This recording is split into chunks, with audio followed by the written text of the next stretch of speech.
So it's time to start. I think it's time to start. So hello, everyone. This is Yusuf El Waziri. You guys probably know my voice. I gave you guys a couple presentations about hydraulic fracturing operations. And the main reason I got into hydraulic fracturing is thanks to my professor, Dr. Soliman. So I have the great pleasure of introducing Professor Mohamed Soliman. Dr. Soliman is the chairman of the Petroleum Engineering Department at U of H. He has a long industrial and academic experience. Dr. Soliman holds 35 patents on fracturing operations and analysis, testing, and conformance applications. He is an author or co-author of over 250 technical papers and articles in various areas of petroleum engineering. Dr. Soliman is also a registered professional engineer, or PE, in the state of Texas. He is also a distinguished member of the Society of Petroleum Engineers and fellow of the National Academy of Inventors. He has authored several books, chapters on stimulation and testing, and he's also the primary editor of Fracturing Horizontal Wells, published by McGraw-Hill in 2016. He is co-author of Optimization of Hydraulic Fracture Stages and Sequences in Unconventional Formations, published in 2018 by CRC. Dr. Soliman holds a Bachelor of Science with top honors from Cairo University and a Master's and PhD from the Stanford University, all in petroleum engineering. So please welcome Dr. Mohamed Soliman. Thank you very much, Dr. Soliman, for participating in this. Thank you, Yusuf. Yusuf was one of my really bright students and very good engineers, I understand. It's very good. Thank you very much. So today the discussion is a little bit more on the research side rather than on the application side. I hope you enjoy it, and we'll try not to make it too long or too detailed. There are several people that contributed to this work that I started about 6 years ago. I had a PhD student that graduated, did a lot of work on plasma stimulation. In addition, I had Ali Rizai, who's currently postdoc with me. He is doing good amount of work on it. Fahd Sadiqi, also a PhD postdoc that did some work in that area, actually a good amount of work, and he just joined the industry. In addition, I had two former colleagues, Dr. Wellen House, he's now a consultant, continues to work with me in the area, and Dr. Akif Ibragimov is a professor in Texas Tech. This presentation, a PDF of the presentation will be posted on ResearchGate probably later this afternoon. So I'm sure by middle of the week, you should have it. You can access it and download it if you want to. ResearchGate will be under my name, which would be, I think it's written as Mohamed Soliman. You can search if you are a member, or even if you are not a member, you can get into it and download the presentation. Let us talk a little bit about outline of what I'm going to discuss.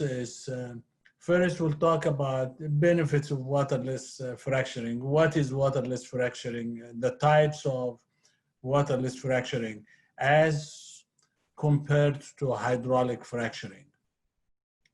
As how we do it as a tool toward wellbore stimulation.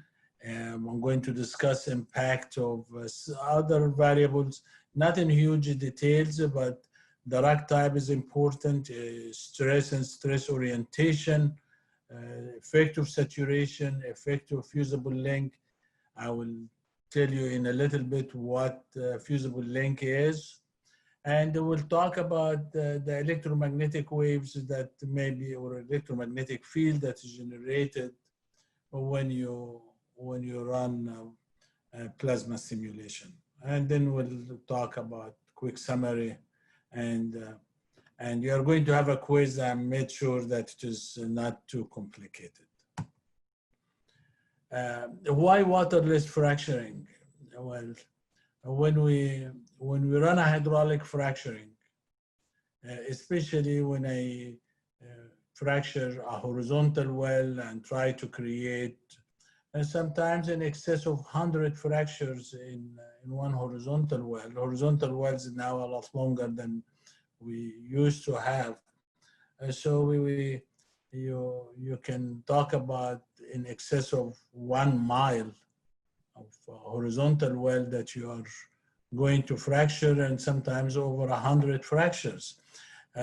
In shale formation, it has not been uncommon to use up to 10 million gallons of water. That's huge amount of water. Most people would use fresh water, they add chemicals, so it is predictable, or the effect of chemicals on the formation becomes a lot more predictable than if you use other types of water, brackish water. You can drill, produce brackish groundwater a little deep, and you can use it. However, it requires a lot of work to do that. You have to analyze this brackish water or the seawater and make sure how the chemicals you add to that water for it to carry the fracturing treatment, how is this going to affect the formation, how they affect one another. So compatibility between the water you are going to use, the chemicals you are going to add, and the formation, it becomes a little bit more complicated. Many areas in the world suffer from shortage of water, fresh water. Not only in the Sahara, for example, or in Saudi Arabia, but even also in the United States. We have the same similar issues. So that gets people to start looking at, can you do waterless fracturing and will it be efficient? So waterless fracturing, the way we're going to discuss it is we create several fractures, but they are shorter fractures. We're not talking about the 500-foot fractures or anything, but you create multiple fractures. We're going to look at some of the results we have done. And we can bypass the area around the wellbore. Maybe there is some damage, there is a stress regime that affecting creating fractures. You can use it also in making sure that the breakdown pressure in a hydraulic fracture is a lot smaller. You can be easier to do. And the waterless fracturing we're proposing will actually improve permeability around the formation. You can't say that for a hydraulic fracture. Hydraulic fracture does not improve permeability around the wellbore. You create the hydraulic fracture and actually you're compressing the formation around that hydraulic fracture, and you have fluid leaking off into the formation. So if it does anything, it may actually cause reduction of permeability. But in our case here, the fracture is a little different, as we're going to see, so it may end. Actually, we did some work already, experimental work, and we see improvement of permeability. Not only us, but other people have done that too. It may be cost effective. It is more environmentally friendly than other techniques. So let us look at all of that. Usage of water in hydraulic fracturing, it can be very intensive. Not only that, but you end up reproducing some of this water, and what to do with it, you end injecting it in another formation most of the time. You cannot just dispose it on the surface. Either you clean that water and use it as a fresh water, or you dispose of it and in another well. And in some situation, if you don't pick the right formation to dispose of that water, it could end causing eventually some some seismic response. That is very well established that injection of fluid can do that. So people have observed some earthquakes, so not huge earthquakes, but earthquakes. Even actually during the hydraulic fracturing process, you have microseismic, which we analyze to get fracture orientation. Microseismic is seismic events, but in a very small scale. It does not cause earthquakes or anything, but it is a seismic effect. In shale formation in particular, and that's what caused the encouragement of waterless fracturing. You can see there is a lot of hydrocarbon stored in shale resources. United States, we're very lucky. We have a lot of hydrocarbon in shale, both gas and liquid. And you look at United States sits at the top. We have 33 trillion cubic feet of gas. So that's one reason the gas prices are lower, because you can access huge amount of gas. China has a very huge amount.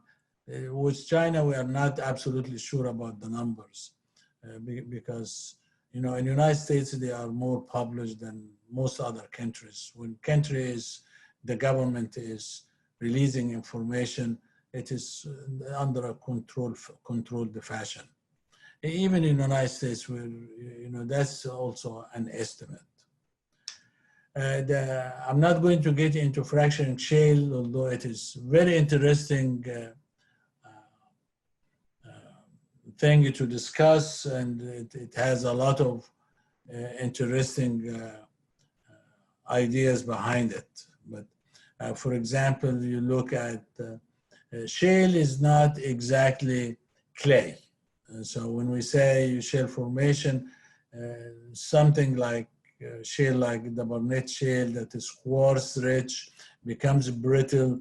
When you fracture it, it actually creates sometimes multiple fractures. So when you open up the natural fractures, and you can, even if you don't have propellant, those fractures will stay open. If you have more clay rich from shale, then it will be ductile shale, and the fractures will tend to close with time. And that's where some plasma stimulation may work very well in this case. So what the types of waterless fracturing? There is so many different types that have been tried over the years. One type is using explosives, and explosives up to even nuclear bombs. Many years ago, there was nuclear bombs were tried actually. A nuclear device, not a huge bomb, but a nuclear device was used, and it's not obviously a good idea. We'll get into it in a little bit. There is the plasma, which is a new thing. There is gas gun. There is extreme overbalance. Hydraulic fracturing, you need to remove that. It's not part of the waterless fracturing. How those compare to one another, when I look at them, there is a difference, or the biggest difference in here is how high of a pressure one would reach, and how long is the pressure pulse would last. If I look at hydraulic fracturing, it takes time to apply that pressure. It looks like a short time, but for a formation, it looks like it's a very long time.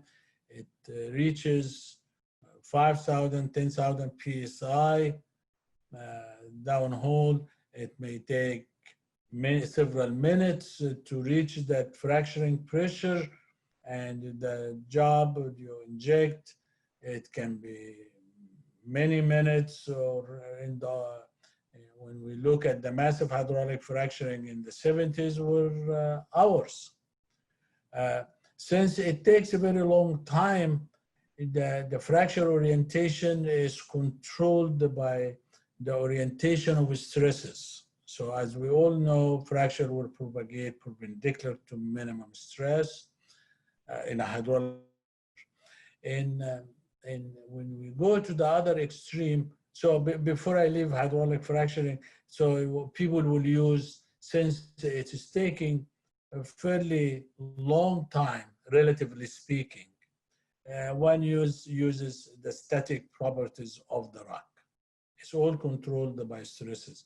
When I go to the other extreme, when I use an explosive, when you're talking about 1 microsecond, and I'm reaching pressures of sometimes 1,000,000 psi, you can see right away when we have 1,000,000 psi, it doesn't matter what the stress orientation is going to be, because the difference between the minimum stress, minimum horizontal stress, and maximum horizontal stress is essentially negligible with respect to that pressure we're applying. So explosive tended to shatter the rock, and when people use the nuclear device, and not only have extremely high pressure, many times excess of 1,000,000 psi, but also the amount of heat that was produced was very high. It ended having glassy material downhole, and actually instead of increasing production, it decreased the production. And not only that, it became radioactive. So the whole idea of nuclear device was very ill-conceived idea. But people have used the explosives. And explosive, you crack the rock in all different directions, but does not go very far and is not controlled. It affects wellbore stability. So very quickly, people moved away from explosives. But now people have moved to other types like gas gun, steam gun, using propellant. I will talk about that a little bit. And pulse fraction, pulse power, like what we are doing. Now we in pulse power, we go up to 20, 30,000 PSI, and it lasts the signal or the pulse that I'm creating would the shock wave would last in microseconds, 5, 6, 10 microseconds. I'm going to show you some example. And so let us look at what we're talking about, explosives, or we have nuclear and dynamite. The people have moved away out of that. Propellant, I will show you an example of propellant and the gas gun or steam gun that people have used. For gas gun or steam gun, is we used the extreme overbalance perforation. It was a good idea. It was established it was published in the 80s, and people tended to use it. And if you look at the slide that I have here, basically during perforation, you have like a jacket of propellant. So you have a propellant sleeve around the perforating gun, and as you start the shape charges, and the jet moved through this propellant, it basically initiates the reaction. Propellant is rocket fuel, solid rocket fuel. So the shape charges, it starts the perforation, and since you initiated the burning of the propellant, you have very high pressure following that shape charges. So you create the perforation, and the propellant with very high pressure will create multiple fractures.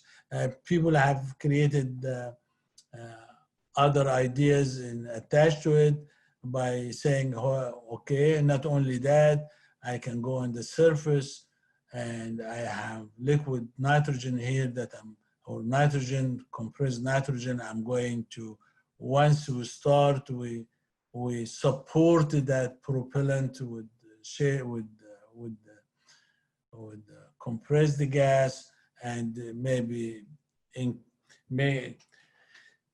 enhances those fractures. So several of those ideas were tried and they work very well, but still, again, you don't get the long fracture you get in a hydraulic fracturing process.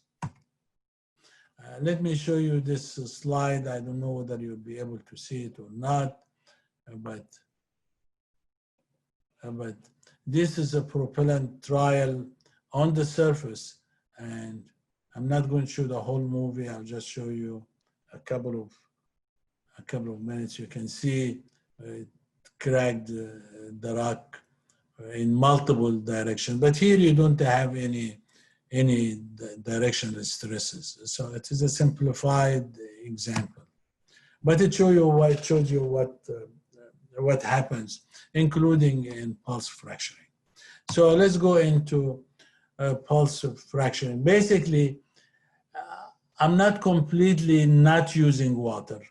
We use water, and I'm going to show you why.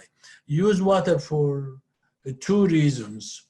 One is to transfer the high pressure that I'm creating over microseconds into the rock, into the formation. And for another reason that I'm going to explain in a second, you will see that I'm creating also a thermite reaction. And just in a minute, I will talk about that thermite reaction and what it does. So we're creating a shock wave. It is dynamic stress. So it is like hitting the formation with a hammer. It is different from a hydraulic fracture that's applying the stress gradually. So I'm hitting it with a hammer, but it's not as bad as in shock wave. But still, this is the dynamic fracture. Fracture as well as improving formation permeability. So this way, I'm going to create multiple fractures in different directions. So it may or may not align with the maximum minimum horizontal stresses, but since the pressure I'm creating is not extremely high, the stresses will have an effect on what is happening. So perforation scheme can be very important, and we are in the process of looking at perforation scheme. We looked at some of that already, and I'm going to show you a slide in that regard, but this requires a lot more work to be done. And one interesting thing that happens is, since I'm creating plasma downhole, it also creates an electromagnetic field. And if I monitor that electromagnetic field, maybe from inside the same well at different location, it can give me, or it may give me, important information about the formation. It would not be too different from monitoring microseismic, except, of course, rather than listening to a sound, I'm monitoring electromagnetic field and electromagnetic waves. And so the technology is a little different. We have done some work on the area I'm going to show you, but this is an area that has a lot more to do in it. Before I start, because I'm going to be talking about joules and the kilojoules, I want to just say what kilojoule is, so we becomes easy to follow. 1 joule is equivalent to 0.239 calorie. Okay, so 20 kilojoule, that is our equipment that we have. It has a maximum of 20 can provide up to 20 kilojoule. That means it's equivalent to 4780 calories, which is enough to heat 1 liter of water by almost 5 degrees C. So it's not a huge amount of heat or anything, and it's not a huge amount of energy, but the difference is it's being released in a very, very short time. We're talking about microseconds, so it's almost instantaneously, but obviously it's not zero time. So although the amount of energy is small, the amount of power is very high, because you divide this energy by the 5 microseconds, and you can see you have very high power that you're applying to the formation. That, just to give you another measure of comparison, a AA alkaline battery has 13 kilojoule. So AA, I hope I'm not sure if this is just the United States nomenclature, it's AA alkaline battery, but it is a fairly small battery that you use in a flashlight. Usually a flashlight, small flashlight, will have 2 AA alkaline battery. Each of them will have 13 kilojoules. So we're not talking about a huge amount of energy. If you have AA lithium battery, it has 31 kilojoule. So we have this, what we do, we store this electric energy in a capacitor. It's very special capacitors. You are going to see picture of those capacitors in a minute. And those capacitors have the ability to release all that energy in microseconds. Not in seconds, not in minutes, in microseconds. So it's almost instantaneously. And that's what makes all the difference. If you release this energy in minutes, it will not do anything. The amount of power would be very small. So we create, I will discuss that in a little bit more details in a minute. It creates plasma downhole. And that's where you require liquid. So you can transfer that energy. Liquid is slightly compressible fluid. It's not incompressible, but for that short time, it acts almost as if it's incompressible. So you have a slightly compressible fluid, which is water.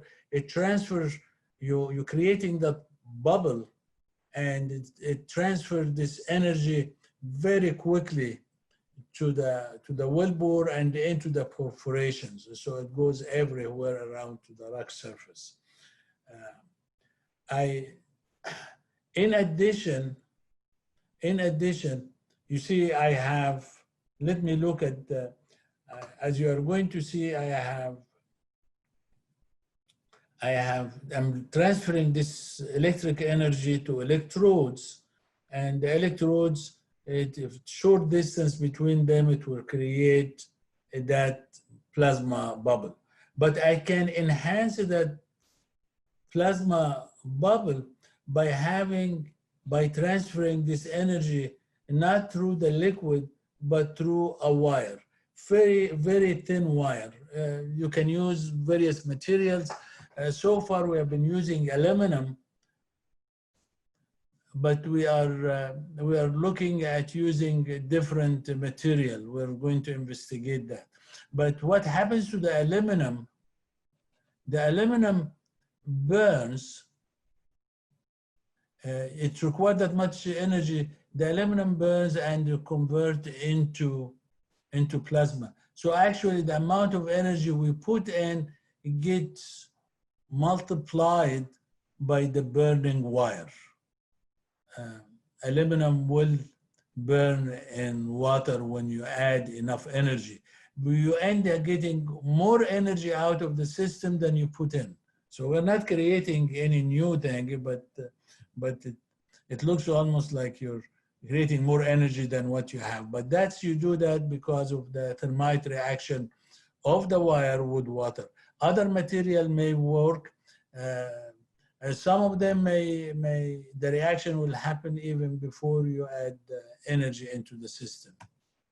So the thermite reaction basically is saying that aluminum plus water, provided that you give it enough energy, it's not going to, we use aluminum in pots and pans, and obviously does not react with water. But if you put enough energy where you can melt and vaporize the aluminum, it ends being ionized, losing the electrons. And once this happens, it burns with water and it produces aluminum oxide and hydrogen. And this process is exothermic. It produces huge amount of energy. So you have a large plasma bubble that is going to fracture the formation. So that's the way it looks. I'm not going to go through this. We're spending significant amount of time before we get into what I want to discuss. So let me go back. Everybody thought that it is the two reactions. There is an electric pulse and then the chemical reaction happens later on. But as we ran our experiments, we found out that we could not distinguish between the two. So they are happening so close to one another and almost at the same time that we could not tell a difference. At one point, we thought that's going to be significant difference, but as you work, you find things that we did not know in advance. And that is part of the research ideas. So what equipment, let me talk about the equipment we have used a little bit, then we look at results. So here I have an electric system and mechanical system. So with the mechanical system, if you look on the side, I have a cell that I have. I will give you a real picture of it where I can put my sample inside, and I have cables going in. If you look at the left-hand side, I have cables going in, and inside that cell, you go back to the right-hand side, you can see, I don't know whether you see my arrow or not.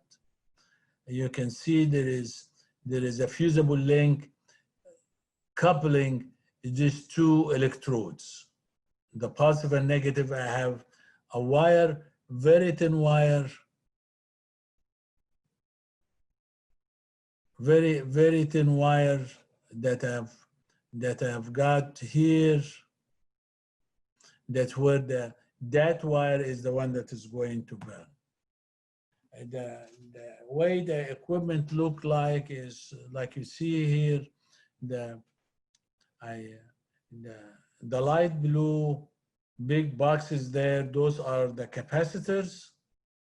And there is a spark gap that I can decide whenever I decide to fire it, because it has to, you cannot just let it fire by itself. When I fire it, it moves all the energy through into that cable in the side. And you can see that cable, it has positive, negative. There are three of them, positive, negative, and the ground.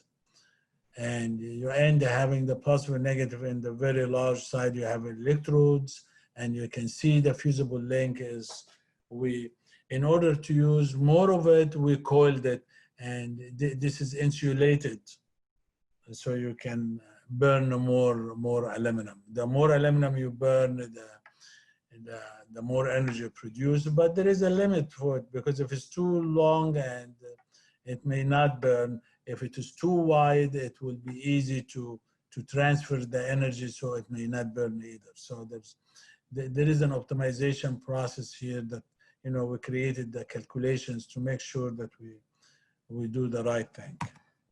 If I look at the mechanical side of it, where I put the sample is a triaxial cell, so I can apply minimum horizontal stress, maximum horizontal stress, and vertical stress. So it has the true three stresses. It's not just a confining stress.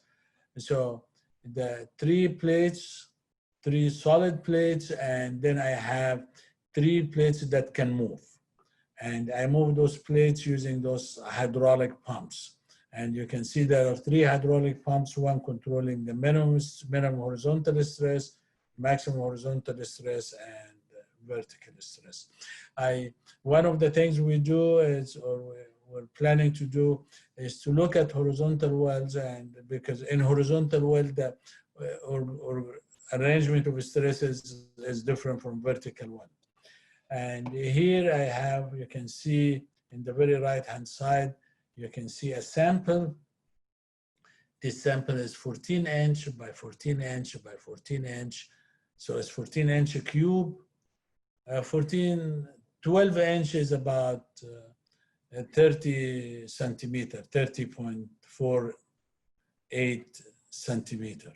So 14 inches is about 35 centimeters. So you have 35 centimeter cubes, and I can stress it any way I want. And I have a wellbore in the middle that is about 1.5 inches in diameter. Actually, it's exactly 1.5 inches in diameter. And we can put a casing. We started with casing PVC pipe. PVC pipe basically is, I'm not sure what it is in other languages in Arabic, but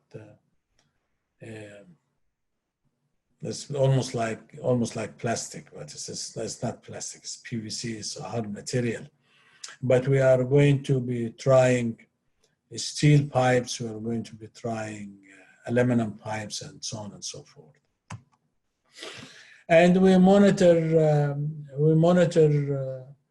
what is happening using this system, and we collect all the information because we take all these pressures and current and voltage, and we do analysis on the data. I'll show you some of what we did.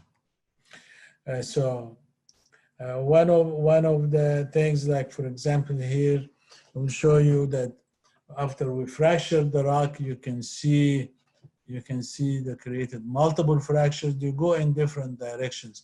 This basically what we did after we fractured it. We have different stresses, and we broke the rock into pieces. Let us look at the electrical and mechanical data we get. So you can see here, you may get voltage up to 20,000. There's a mess up here in the graph, and we can get voltage actually up to 40,000 kilovolt, and current up to 20,000 ampere. That is extremely high. So nobody's allowed, when we fire the equipment, nobody's allowed to be around it, because that is the amount of voltage and current is enough to kill you very easily. So we have a lot of safety. We have the firing mechanism sitting outside the lab. Nobody's allowed to be inside the lab as we run those experiments. It is insulated very well that you will never see that voltage or current outside the equipment, but we still have to apply all safety precautions. Pressure, and you can see here the pressure we measured in some of those cases can go up to 200 megapascal. And so 1 megapascal is 10 atmosphere. Atmosphere is almost 15 psi, 14.56 psi. So this is about 30,000 psi in that specific experiment. Other experiment may be a more or less pressure that we measure. So that pressure is right inside the wellbore. That's what hits the wellbore. And I'll show you some of the experiments. Some of the experiments we did were not exactly on the 14-inch square. These were done on a 12-inch diameter. No stresses applied to them, and you can see if you look, there is fractures, as well as if you look carefully. I hope I have another picture, but if you look carefully at the rock, you can see there is multiple cracks happening. So let's look at some of the experiments we run in the more modern system. I have samples here, 1, 2, and 3. Look at them, and this is a single shot. This is a great advantage of pulse stimulation versus, say, propellant. Propellant stimulation, you do it only one time and it's over. Here, you can actually apply it multiple times, and we're looking at going to the field to do it multiple times. We have a proposal going to Department of Energy regarding that. So you look at it. I wanted to get 3 identical samples, and those were cement. We applied it to cement as well as other formation. I have those identical samples, and I applied 2.2 kilojoule, 4.3, and 6.4. And you can see with sample 1 or 2.2, although I did not break it, there was effect there that we eventually measured change in permeability that did that. With sample 2, we had smaller cracks. When we get into 6.4 kilojoule, at least our input, and you can see it broke the rock into 3 different pieces.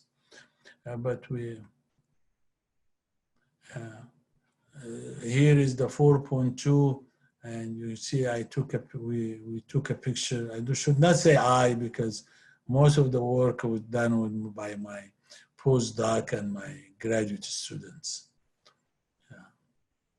So that is sample 2. You don't see it very well in this picture. Actually, you see it down here. It looks okay. You can see when we cut it, you can see there is creating fractures, at least planes of weaknesses. Maybe it did not break the formation completely from top to bottom, but it did create fractures. And those fractures are not straight fractures. They turn around, they get affected by heterogeneities inside the sample. We also have sandstone samples. So we fractured not only with cement, but we got an outcrop of cement, of sandstone, limestone, and we are in the process of fracturing granite.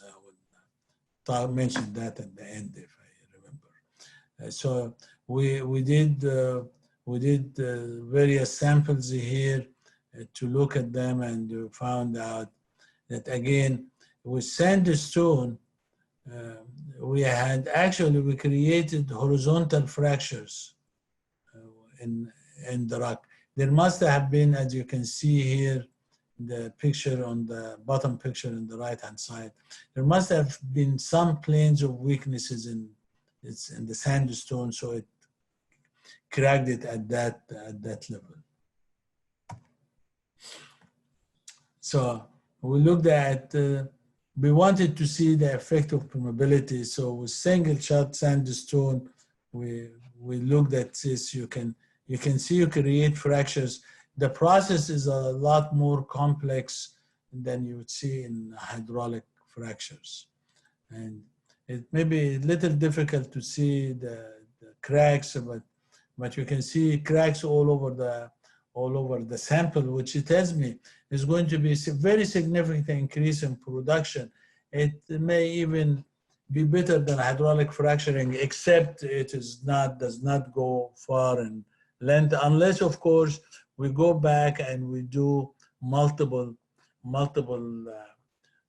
shocks. One may ask, saying, well, how long does it take between the various shocks? So those capacitors can charge in minutes.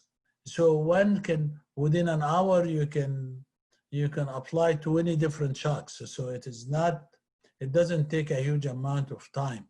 And one can have the capacitor either in the surface, and you build the cables that can take that electricity that charges quickly, or you can have downhole capacitors. If you have downhole capacitors, obviously those will cost a lot more money.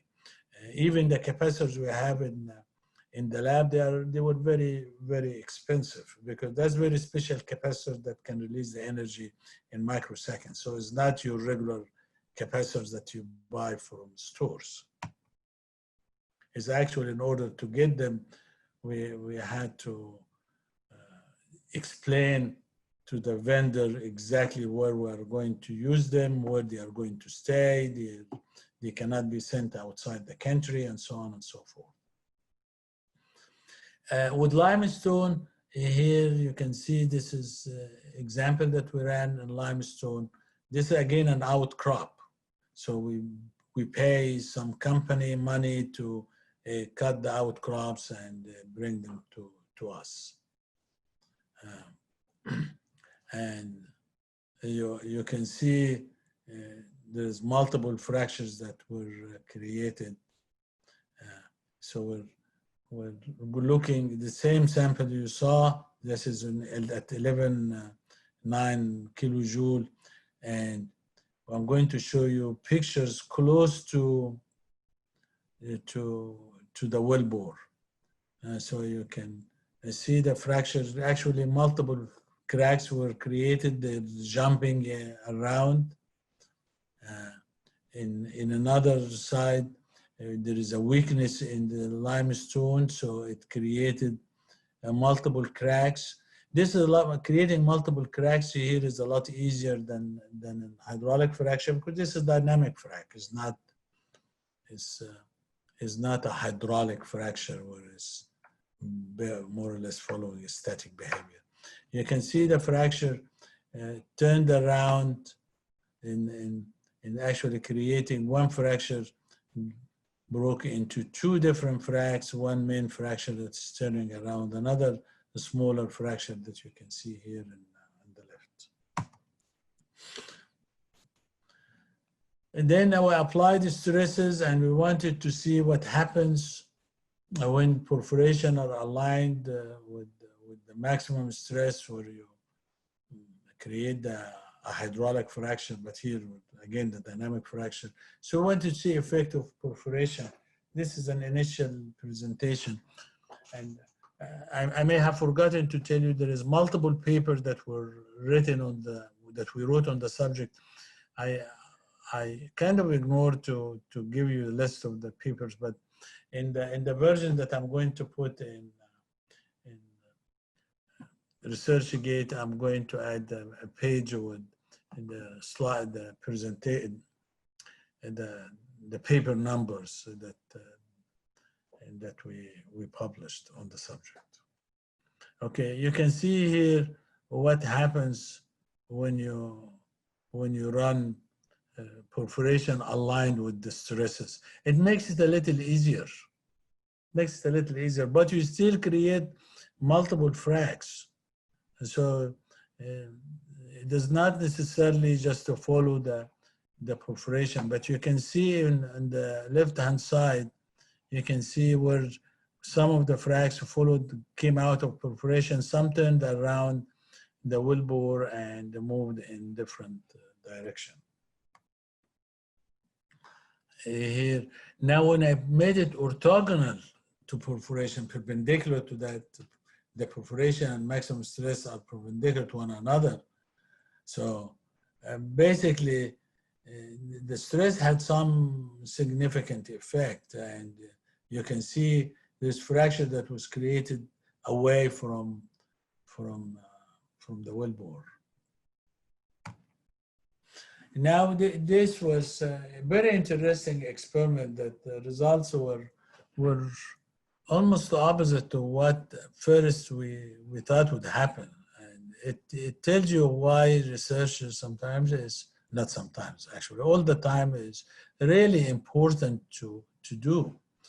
Here, we saturated one sample with water, so the sample is fully saturated, and the other sample to the left, we put only water in the wellbore.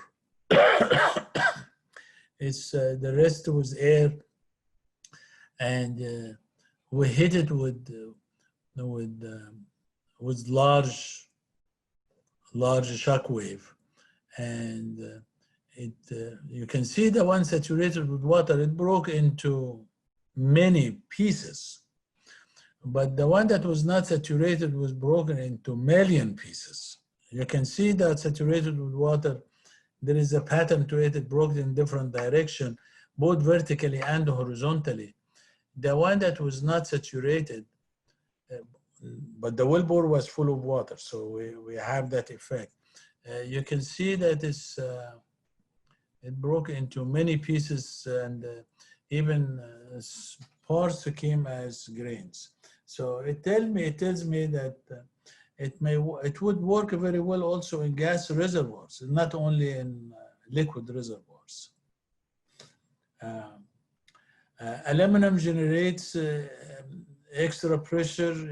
You can see if I use wire versus not using wire, because the amount of energy that you create increases very much. It multiplies. You have an extra power that is generated. Looking at sandstone versus limestone, we know that the limestone is the dual porosity, the natural fracture. Shale would be the same thing. We're actually getting ready to run experiments on shale, not only on granite. So we're buying an outcrop of shale, and we are going to run shale cases. You can see that the presence of planes of weaknesses or natural fracture formation and natural fractures in the system will affect the propagation of those fractures. You can see here I'm discharging fairly small, but I still do 1, 2, 3 shots, and every time I do it, I was avoiding cracking the rock tremendously to see what happens as I add. Do I increase the fracturing? And indeed it does. So it's multiplying effect. This is a similar thing, and obviously the effect of stress is still important. There was a paper in literature some time ago showing permeability relationship with plasma, and they saw that increased. We did a similar thing. We did it in cement, sandstone, and limestone. And you can see in every case we observed the increase in permeability. We did this work in conjunction with a major oil company. ExxonMobil is sponsoring this work, so they do some of the work with us. And so we created sample, we fractured the samples, we did cement and we did limestone, we did sandstone, and we cut it into pieces, and we took little cores all over took plugs all over the sample. We analyzed, we we analyzed them and we observed that you have improvement. When you're close to those fractures, you can actually see improvement in permeability. And so we get two effects for increasing production. We get the presence of fractures, we get also the improvement in permeability, which you cannot say for hydraulic fractures. The advantage of hydraulic fractures is the very long fractures. I'm going to go, we're almost out of time. We'll take a little bit of time beyond the 1 hour, but not a whole lot. We'll look at electromagnetic waves. Since we have plasma, it creates, becomes, that shock wave, it becomes very similar to when you have lightning in the sky. And when this lightning hits the ground, actually the problem is so similar that we just expanded that solution. You have to solve a Maxwell equation for that electromagnetic wave, because your lighting in the sky will create electromagnetic wave. So we basically went through papers talking about lightning and shock waves that's being created, and we expanded that, and we've solved this problem to match what we are getting. And so this is, if you look at the very bottom, the surface current density, there is simulated data, experimental data, and analytic. Those three, the simulated, the experimental, and the analytical solution, look at them. They are following very much one another. The experimental is that dashed blue line you can see going up and down. That's what we measured in the lab, okay? And you have the simulated is numerical simulation. And you look at the numerical simulation from even at time almost 0, you can see is following the experiments and the simulation that look fairly close to one another, actually very close to one another. Analytical solution follows very well, except at the very early time. The first microseconds did not exactly follow very well. Actually, the first, I should say, 2-3 microseconds did not follow, 2 microseconds did not follow, then it started following. And that's because of boundary condition. Sometimes it's really difficult to solve an equation at 0 time. But numerically, it followed very well. And then we calculated the current density. It's what is happening. That's what induces this electromagnetic wave field. Here we took that numerical solution and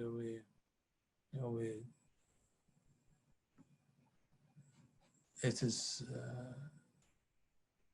okay. It is showing. This is just a video. We solved the problem. We're showing what is happening.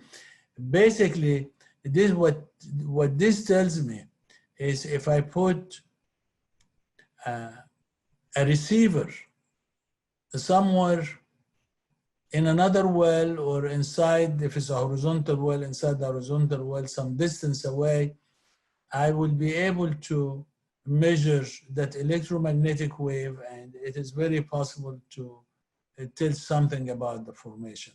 And this we are still working on it.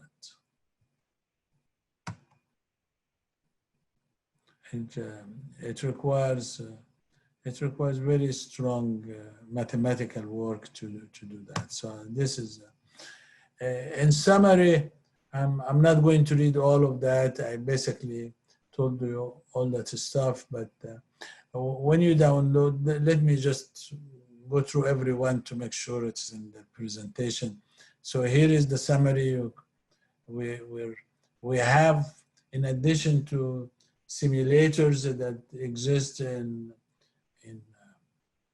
commercially, we got a simulator from Los Alamos National Lab that can be only given to universities or places, not really commercially. It's not for sale. So we succeeded in getting the simulator from them, and we use it to solve a Maxwell equation for electromagnetic field and for propagation of the fracture. A possible commercial application in addition to fracturing, breakdown, near well bore stimulation for horizontal and vertical well, improve the permeability, and intervention methodology during hydraulic fracturing. I did not talk about that, but if you search under my name, actually I do have a patent on the subject. And we're trying to use it with service companies or operating companies. And obviously monitoring electromagnetic wave. We discussed all these issues. I will let you read it, and I have not put a list of the papers, but I plan to do that in this presentation. Then we'll put it in ResearchGate so you can access those papers. Some of those papers I cannot send them to you. I cannot put them in ResearchGate because we have released the copyright, say, to SPE or to other places. So we cannot do it. But you can download them. So if you have some quick question, I'll be glad to answer. Yeah, thank you very much, Dr. Soliman, for this presentation. I'm kind of jealous because I was supposed to be working on this topic, but didn't get the chance to. So now I'm jealous of the results. We got some interesting questions, a lot of questions, but I'll just pick 5 or 6, if you don't mind. Maybe 1 or 2. Okay. So in a previous session, Yusuf Al-Waziri said that fracturing does not improve permeability, but it improves, hydraulic fracturing does not improve permeability, but improves conductivity. However, in this session, you mentioned that it improves permeability. Can you explain that? Okay. When I say improve permeability, I'm not talking about hydraulic fracturing. I'm talking about pulse power stimulation. The fracture we create. Hydraulic fracturing creates a fracture by pushing the rock apart, and you have some liquid, maybe fraction fluid, may be leaking off. So when you study hydraulic fracturing, you don't talk about improving permeability. You are connecting areas far away from the wellbore to the wellbore. So you have fluid moving into the hydraulic fracture and then through the hydraulic fracture into the wellbore. In this situation, since it's a shock wave, it vibrates the grains. So it is not only pushing fracture face, it actually vibrates the grains around this short fracture, and vibrating the grains will improve permeability. So when I said improve permeability, I'm not talking about hydraulic fracturing. Yep. Sounds good. Thank you. Another question. Is there candidate selection criteria for the pulsed plasma wells? We are trying to create those. That's an excellent question.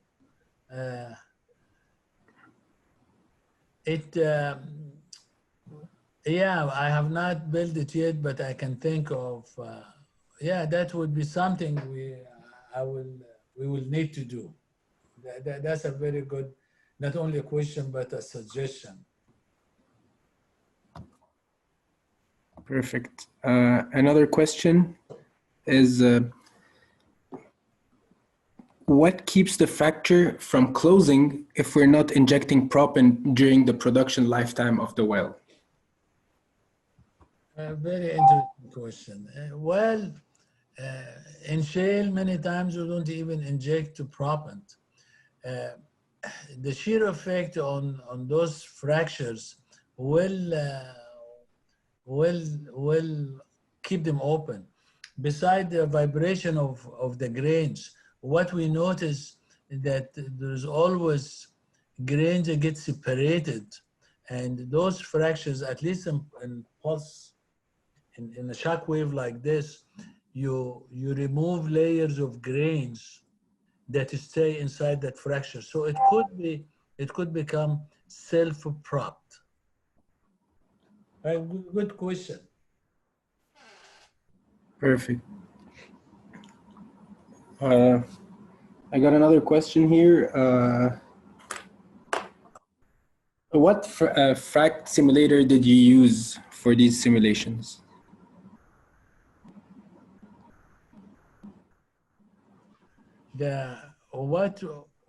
Okay, we did not use hydraulic fracturing simulation per se, like MFRAC or STEM or Gopher or STEM plan or any of that, because they don't apply in here. This is completely different. We, for looking at fracture propagation, we used the National Lab simulator. It's called the HAAS, and that looks at what shock wave does to a formation. So I'm sorry, you will not have access to that simulator. This was developed by a national lab, and it takes a lot of doing in order to get access to it.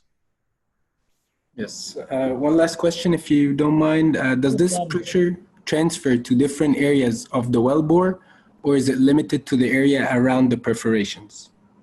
Actually, it goes throughout the whole tank.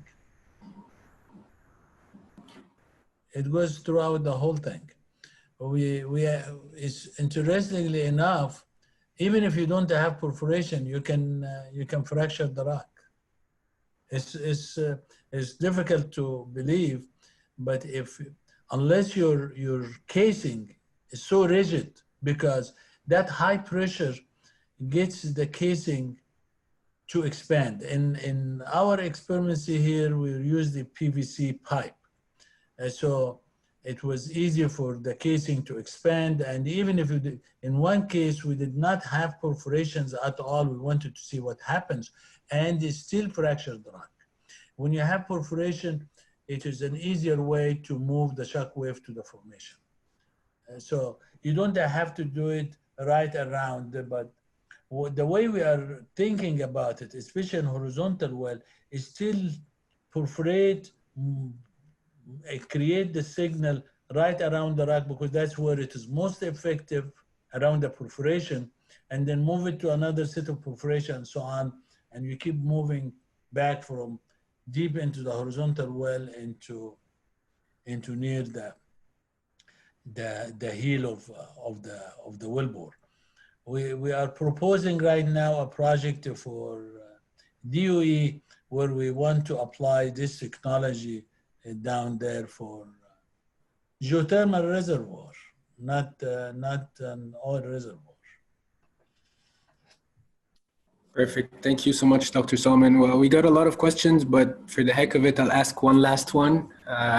So the last question would be, if we used pulse plasma fracturing, then do we need to study minimum and maximum stresses or not? It is always good to know, because you may want to design your perf accordingly. It is even if you do not need it explicitly, I think it is always good to get more information. Perfect. Again, Dr. Soliman, there's a lot of questions, but due to time constraints, we'll stop right here. Again, thank you so much for this interesting presentation, Dr. Soliman. And don't forget to do your quizzes, guys. Well, thank you everyone for attending, and thank you, Ahmed, for arranging it, and Yusuf, it was good. It was not just good, it was great to talk to you and see that you're doing well. Thank I you. hope everyone is doing well during this very turbulent time for the oil industry. Thank you, Dr. Soliman. And on behalf of all the students, again, I'm thanking you, and have a good rest of your day. Thank you.